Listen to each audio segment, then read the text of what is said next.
તો વિદ્યાર્થી મિત્રો આજે આપણે 9મી અસાઇનમેન્ટ નું વિભાગ બી માં કાર્ય અને ઉર્જા પ્રકરણ છે 11 પ્રકરણ છે 10 એના આપણે વિભાગ બી ના જે ક્વેશ્ચન છે એ જોઈશું જેની અંદર આપણને પહેલા જે છે એ બતાવવામાં આવ્યો છે ક્વેશ્ચન કે એસઆઈ એકમ પદ્ધતિમાં કાર્યનો એકમ મેળવો ક્વેશ્ચન નંબર 1 એસઆઈ પદ્ધતિમાં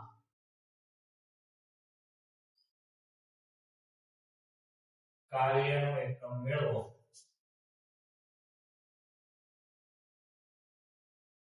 અને તેની વ્યાખ્યા લખો। તો અહીંયા આપણને એસઆઈ પદ્ધતિમાં કાર્યનો એકમ કયો છે। હવે કાર્ય એટલે શું? તો આપણે જે કામ કરીએ છીએ, જે આપણે ઊર્જા લગાવીએ છીએ અને પછી ક્રિયા કરીએ છીએ તો એને કહેવામાં આવે છે કાર્ય। તો હવે કાર્યનું જે આપણને સૂત્ર આપવામાં આવેલું છે તો કાર્યનું સૂત્ર છે કે વર્ક એટલે W બરાબર પદાર્થ પર જે બળ લગાવવામાં આવે F અને એ જે પદાર્થ પર બળ લગાવતા એનું જે સ્થાનાંતર થાય એટલે કે જે એના સ્થાનમાં ફેરફાર થાય એટલે કે ડિસ્પ્લેસમેન્ટ એટલે એના માટે આપણે લખીએ છીએ D। તો આ કાર્યનું થયું સૂત્ર। હવે આ જે સૂત્ર છે એના પરથી આપણે એનો SI એકમ મેળવીશું। તો બરાબર હવે F જે છે તો F જે છે બળ એ ન્યૂટનમાં માપવામાં આવે છે એટલે કે બળનો SI એકમ ન્યૂટન છે અને D એટલે કે અંતર છે અને અંતરનો SI એકમ મીટર છે। તો એના માટે આવશે m। તો આપણું જે સૂત્ર SI એકમ બનશે m * m એટલે કે ન્યૂટન * મીટર એ આપણો જે કાર્ય માટે SI એકમ બનશે અને બીજો SI એકમ એનો જૂલ છે પણ અહીંયા જો આપણે સૂત્ર પરથી મેળવીએ તો આપણને m * m મળશે। હવે જો આપણને કહ્યું હોય કે 1 જૂલ કાર્યની વ્યાખ્યા આપો તો 1 જૂલ કાર્યની વ્યાખ્યા શું થાય કે જો પદાર્થ પર 1 ન્યૂટન બળ લગાવવામાં આવે એટલે અહીંયા બંનેની કિંમત આપણે એક એક લઈએ તો 1 * 1 એટલે જવાબ આપણને મળશે 1। તો જો પદાર્થ પર 1 ન્યૂટન બળ લગાવવામાં આવે તેથી પદાર્થનું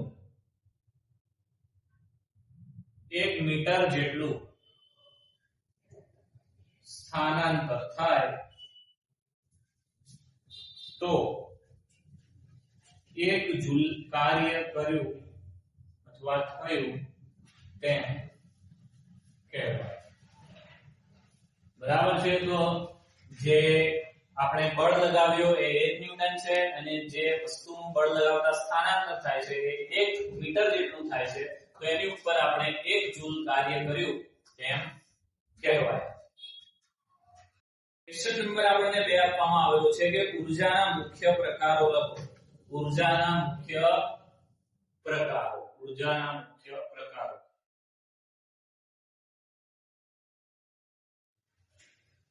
તો આમ તો ઊર્જાના ઘણા બધા પ્રકારો છે। વિવિધ પ્રકારની ઊર્જા આપણે જોઈએ છે જેમ કે પવન ઊર્જા છે, રાસાયણિક ઊર્જા છે, પછી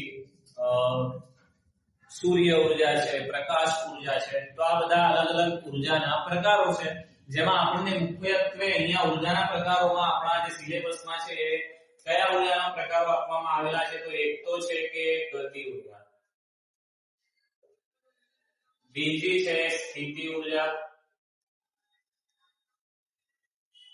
અને ત્રીજી છે યાંત્રિક ઊર્જા।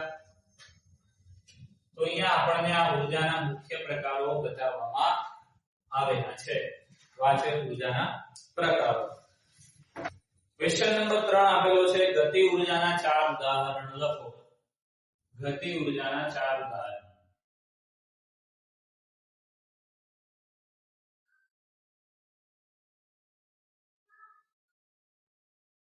હવે ગતિ ઊર્જા કોને કહેવાય તો કોઈ પદાર્થ ગતિ કરી રહ્યો હોય અને એ ગતિને કારણે પદાર્થમાં ઊર્જા ઉત્પન્ન થાય છે તો એ જે ઊર્જા છે એને ગતિ ઊર્જા કહેવામાં આવે છે.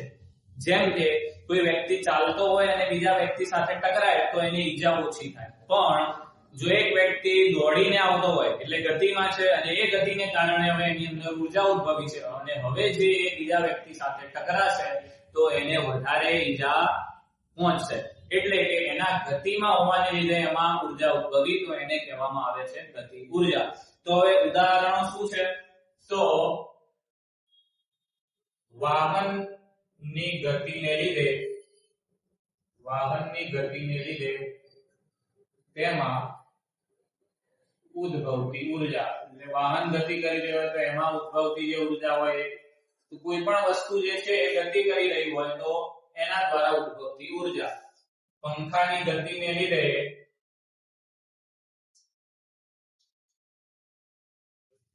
તેમાં ઉદ્ભવતી ઊર્જા. પછી આગળ જોઈએ તો કોઈ વ્યક્તિ ના દોડવાથી તેમાં ઉદ્ભવતી ઊર્જા.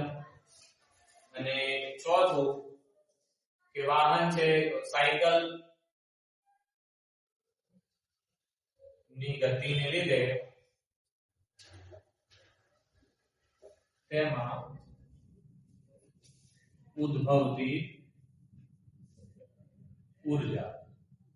તો આ છે ગતિ ઊર્જાના 4 ઉદાહરણો. ક્વેશ્ચન નંબર 5 આપવામાં આવેલો છે, એને દાખલો આપવામાં આવેલો છે, ગતિ ઊર્જાની ગણતરી કરવાની છે. શું કહ્યું છે કે 15 કેજી દળનો એક પદાર્થ છે, 15 કેજી દળનો પદાર્થ 4 મીટર પ્રતિ સેકન્ડના નિયમિત વેગથી ગતિ કરે છે. 4 મીટર પ્રતિ સેકન્ડના નિયમિત વેગથી ગતિ કરે છે.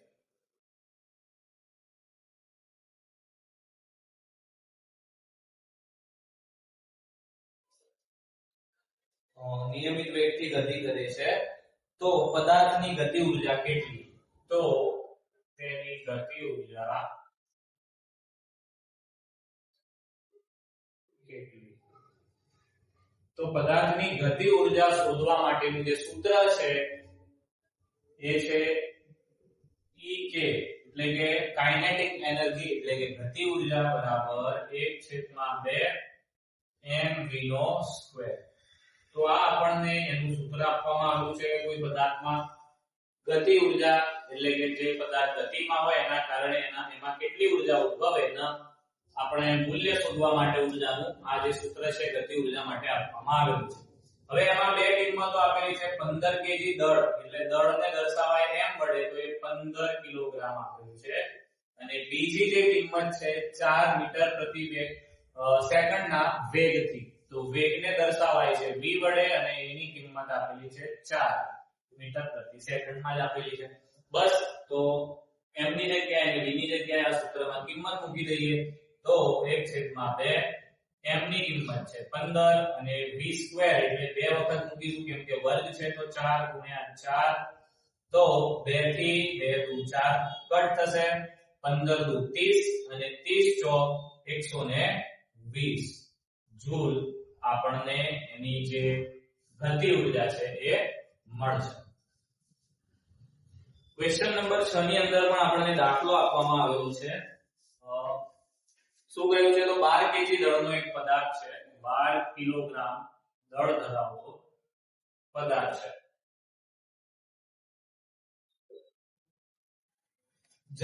તેને જમીન પરથી અમુક ઊંચાઈ પર રાખવામાં આવેલો છે. તેને જમીનથી અમુક ઊંચાઈએ રાખવામાં આવેલો છે.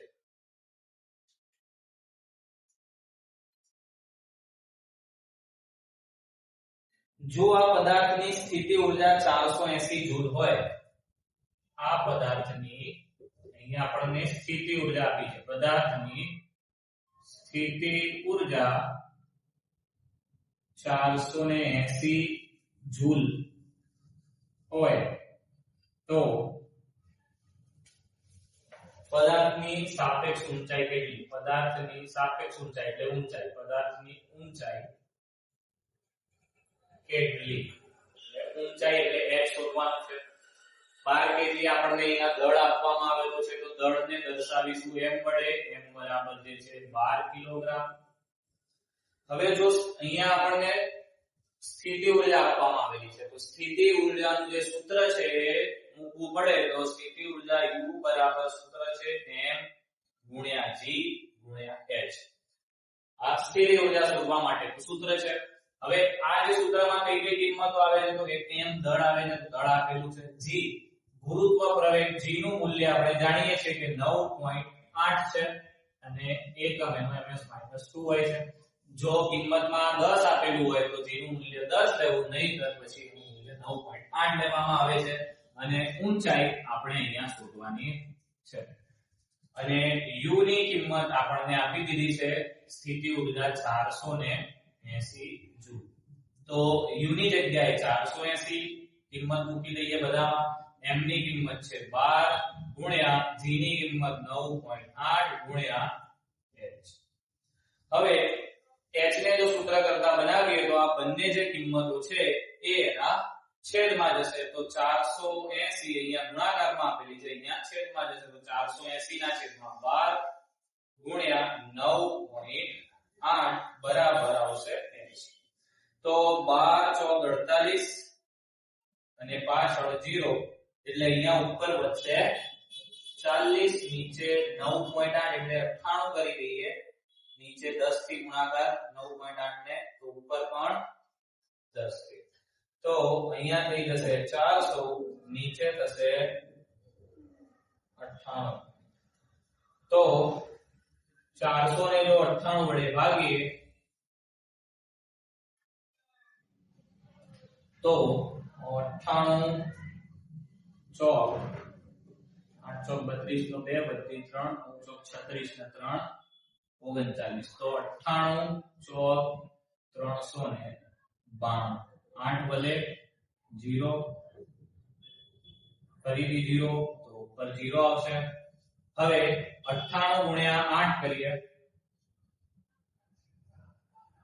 78 64 નો 4 વધી 6 9 એકા 72 ને 6 78. તો 98 છંગ આપણને મળશે, અરે સોરી 98 ગુણ્યા 8 એટલે આપણને 784 મળે છે. એટલે કે આપણને વધે છે 16. તો 4.08 મીટર આપણને આ જે પદાર્થ છે એની ઊંચાઈ મળે છે.